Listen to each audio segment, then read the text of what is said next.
because I did read that there was a director's cut that came out later because the opening had something that was NC-17 Yeah. Oh, that was released.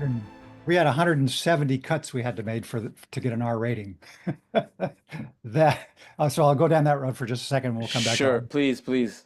So yeah, it was a struggle. The first one we sent to them, the board to view, it's like, no, cannot be done. So we just kept whittling away, and I don't know how many times we screened for them, maybe 4 times, I'm not sure. But yeah, it was a struggle. Um, Funny, I mentioned that bullet going in at the beginning. In the cut we showed them, the bullet is going, and just goes, and then bang, we cut to blood hitting the wall. So, doesn't go into the person, but Yeah. just definitely bullet bang.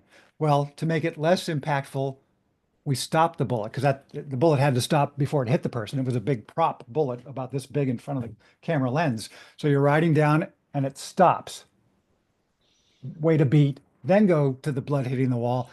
That was more comedy. That was more Bugs Bunny. Um, uh, so Wait, speaking of Bugs Bunny, I think there was a piece of music in there that was a Bugs Bunny show. I may there's be wrong. Some well, no, cartoon. there's not. There's a cartoon. There's a um, when Rodney Dangerfield gets killed by Juliette Lewis. Yes, That was yes. going to be the temp music we put in there was a Warner Brothers cartoon. I don't remember. I'm the one who put it in. I don't remember what cartoon it was from. Could be Roadrunner. Maybe I wish I kept all my tracks. Um, but Warner Brothers, who was releasing the film, wouldn't give us permission to use their music for that Really?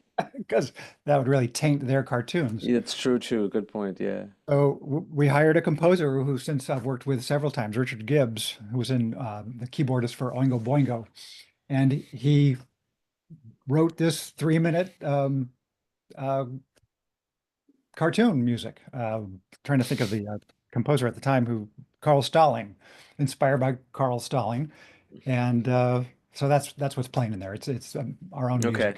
music, and so we're talking about MPAA. Oh, so yeah, we just kept whittling away. One thing we had to really cut down on, which we could have maybe extended it to make it funnier, but Robert Downey gets a bullet through the hand, and the hole is the size of a grapefruit. And anyway, they thought that was a bit much, so that's very quick now. But yeah, we trimmed a little language, a lot of swearing in there, but that wasn't the problem. Um, it was just overall, just pull it back here and there, and or extend here and there. It got funnier. Um, but yeah, it was a little struggle to get an R rating. It makes you wonder that, watching that film, it's pretty violent as it is. Yeah, Like what must have gotten out? I mean, I understand the beat of the bullet and the comic relief behind it, but yeah. I'm still wondering, like 170 cuts, what was it that actually got It's out? cumulative.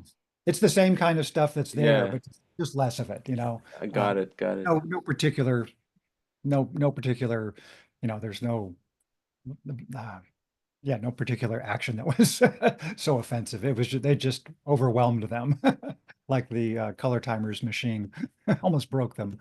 Um, but getting back to Oliver, I was young, just thrown into his crazy world, and um, a lot of flashbacks going through my head right there. And um, he just wanted he just wanted passion. He wanted to feel something, and he would. I wouldn't say he's Machiavellian, but he loved having multiple editors because he could work them against each other if he wanted to do that. Like I think it was on Nixon. He says, I don't know if he was talking to me or Hank, but one of you, you're fucking up my movie. Give it to the other guy. So we'd swap scenes.